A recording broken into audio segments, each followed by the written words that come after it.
Assalamualaikum warahmatullahi wabarakatuh. Baiklah, perkenalkan nama saya Rahmat Fauzan. Saya perwakilan dari kelompok saya yang akan menjelaskan presentasi pada kesempatan kali ini. Baiklah, untuk bab Pancasila yang akan dibahas yaitu bab 5 dengan judul Mengapa Pancasila merupakan sistem filsafat. Pada presentasi kali ini ada 5 poin yang akan disampaikan pada materi slide yang akan dibawakan, yaitu terdiri dari yang pertama, menelusuri konsep dan urgensi Pancasila sebagai sistem filsafat. Dan yang kedua, menanya alasan diperlukannya kajian Pancasila sebagai sistem filsafat. Yang ketiga, menggali sumber historis, sosiologis, politis tentang Pancasila sebagai sistem filsafat. Yang keempat, membangun argumen tentang dinamika dan tantangan Pancasila sebagai sistem filsafat. Dan yang kelima, mendeskripsikan esensi dan urgensi Pancasila sebagai sistem filsafat.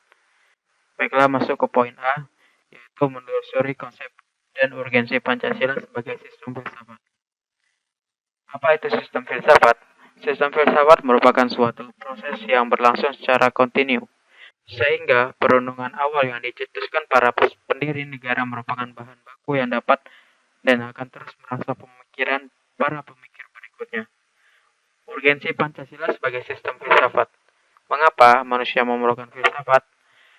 Filsafat melalui kerjasama dengan disiplin ilmu lain memainkan peran yang sangat penting untuk membimbing manusia kepada keinginan-keinginan dan aspirasi mereka. Lanjut ke poin yang kedua, yaitu B, menanyakan alasan diperlukan kajian Pancasila sebagai sistem filsafat. Filsafat Pancasila sebagai genetivus objektivus dan genetivus subjektivus. Pancasila sebagai genetivus objektivus artinya nilai-nilai Pancasila dijadikan sebagai objek yang dicari landasan filosofinya berdasarkan sistem-sistemnya dan cabang-cabang filsafat yang berkembang di Barat. Pancasila sebagai genetivus subjektivus artinya nilai-nilai Pancasila dipergunakan untuk mengkritisi berbagai aliran filsafat yang berkembang, baik untuk menemukan hal-hal yang sesuai dengan nilai-nilai Pancasila, maupun untuk melihat nilai-nilai yang tidak sesuai dengan nilai-nilai Pancasila. Lanjut ke poin berikutnya, C. Menggali sumber historis, sosiologis, politis tentang Pancasila sebagai sistem filsafat. Diawali dengan sumber historis. Pada 12 Agustus 1928, Soekarno pernah menulis di seluruh Indonesia yang menyebutkan bahwa nasionalisme adalah nasionalisme yang membuat manusia menjadi perkakasnya Tuhan dan membuat manusia hidup dalam roh. Kutipan dari Yudi Latif. Dan yang kedua, sumber sosiologis. Sumber sosiologis Pancasila sebagai sistem filsafat dapat diklasifikasikan ke dalam dua kelompok.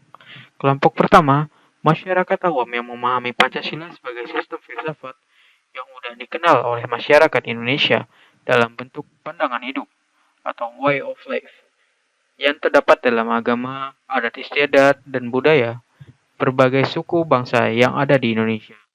Kelompok kedua, masyarakat ilmiah akademis yang memahami Pancasila sebagai sistem filsafat dengan teori-teori yang bersifat akademis. Dan yang terakhir yaitu sumber politis. Sumber politis Pancasila sebagai sistem filsafat dapat diklasifikasikan ke dalam dua kelompok. Kelompok pertama meliputi wacana politis tentang Pancasila sebagai sistem filsafat pada sidang BPUPKI, sidang PPKI, dan kuliah umum Soekarno antara tahun 1958 dan 1959 tentang pembahasan sila-sila Pancasila secara filosofis. Kelompok kedua mencakup berbagai argumen politis tentang Pancasila sebagai sistem filsafat yang disuarakan kembali di era reformasi dalam pidato politik Habibie 1 Juni 2011. Poin D. Membangun argumen tentang dinamika dan tantangan Pancasila sebagai sistem filsafat. Dinamika Pancasila. Pancasila sistem filsafat mengalami dinamika sebagai berikut. Pada era pemerintahan Soekarno, Pancasila sebagai sistem filsafat dikenal istilah filosofis Groundslike Gagasan tersebut merupakan perenungan filosofis Soekarno atas rencananya berdirinya negara Indonesia merdeka. Ide tersebut dimaksudkan sebagai dasar kerohanian bagi penyelenggaraan kehidupan bernegara. Tantangan Pancasila. Beberapa bentuk tantangan terhadap Pancasila sebagai sistem filsafat muncul dalam bentuk-bentuk sebagai berikut. Pertama, kapitalisme, yaitu aliran yang meyakini bahwa kebebasan individual pemilik modal untuk mengembangkan usahanya dalam rangka meraih keuntungan sebesar-besarnya merupakan upaya untuk menyejahterakan masyarakat. Kedua, komunisme adalah sebuah paham yang muncul sebagai reaksi atas perkembangan kapitalisme. Sebagai produk masyarakat liberal, komunisme merupakan aliran yang meyakini bahwa kepemilikan modal dikuasai oleh negara untuk kemakmuran rakyat secara merata. Salah satu bentuk tantangan komunisme terhadap Pancasila sebagai sistem filsafat ialah dominasi negara yang berlebihan sehingga dapat menghilangkan peran rakyat dalam kehidupan bernegara. Poin E mendeskripsikan esensi dan urgensi Pancasila sebagai sistem filsafat. Esensi atau hakikat Pancasila sebagai sistem filsafat. Pertama, hakikat sila ketuhanan terletak pada keyakinan bangsa Indonesia bahwa Tuhan sebagai prinsip utama dalam kehidupan semua makhluk.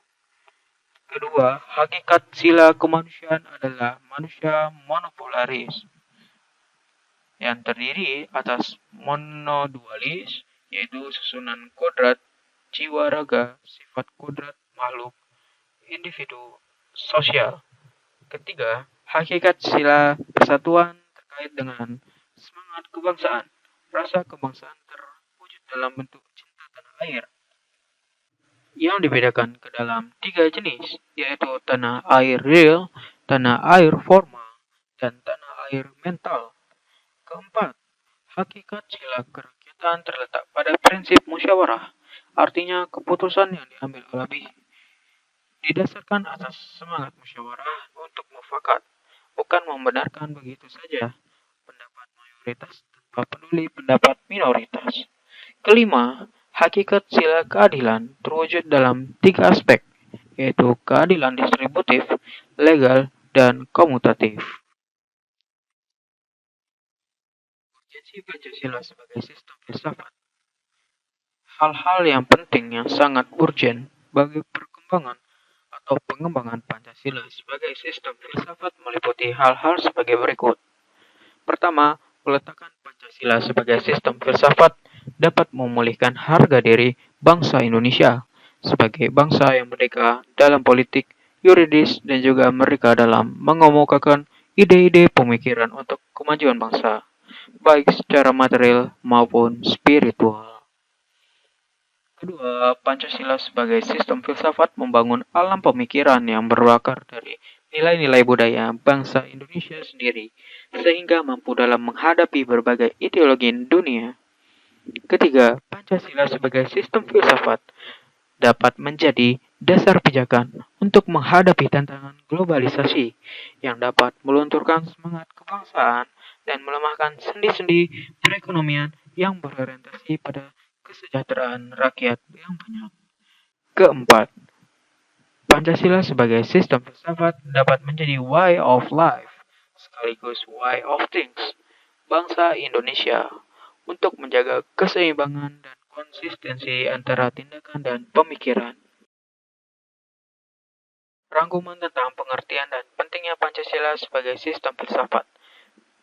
Filsafat Pancasila merupakan istilah yang mengemuka dalam dunia akademis. Ada dua pendekatan yang berkembang dalam pengertian filsafat Pancasila, yaitu Pancasila sebagai genetivus objectivus dan Pancasila sebagai genetivus subjectivus.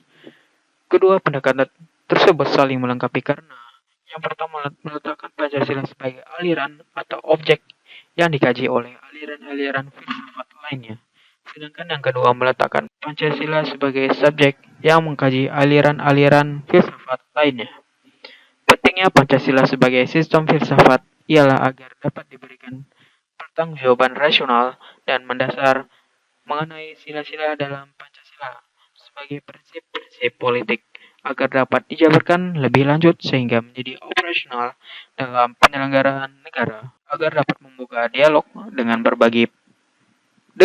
berbagai perspektif baru dalam kehidupan berbangsa dan bernegara dan agar dapat menjadi kerangka evaluasi terhadap segala kegiatan yang bersangkut paut dengan kehidupan bernegara, berbangsa, dan bermasyarakat. Sekian presentasi dari saya yang mewakili kelompok saya. Ada pesan yang tersirat, semoga video ini bisa dapat jadi pembelajaran bagi kita semua dan bermanfaat bagi kita semua. Maaf jika ada salah-salah kata. Wabillahi taufiq wal hidayah. Wassalamualaikum warahmatullahi wabarakatuh.